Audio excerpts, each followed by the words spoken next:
The Rabbit Hole by Macy Malkin. What seemed like an ordinary afternoon soon turned into a rabbit search. One day at school, my teacher told me it was my turn to take home our class pet, Robbie the rabbit. I told my mom what I needed to care for it. Once I got home, I took out the adorable fuzzball. His bulgy brown eyes glinted as he looked at me. His smooth coffee brown hair shredded as I pet him.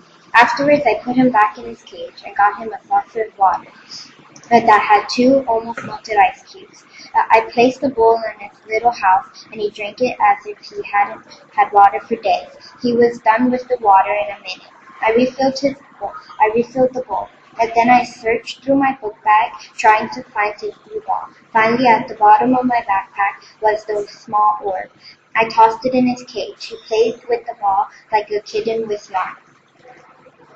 Before I went to bed, I said goodnight to Robbie, then ran to my room. The next morning, the scorching sun woke me up. I pranced to Robbie's cage. He had escaped from his little prison. Worried and frantic, I searched for the bundle of joy. I looked under the couch, in my room, in the living room, under the rugs, even in the bathroom. The lazy creature was nowhere to be found. I ran to my mom's room and asked, "Have you seen Robbie?" "No," she replied. Then I went to my sister's room. "Have you seen my rabbit?" "No," she replied before plopping her head back on the pillow.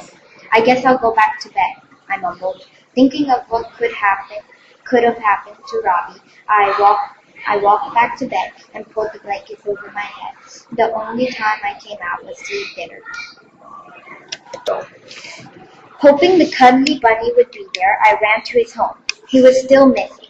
Then I thought, maybe he's hiding under the shredded newspaper in his cage. I scrambled around the paper, and laying right in the middle of the bushy mass was the lazy bunny.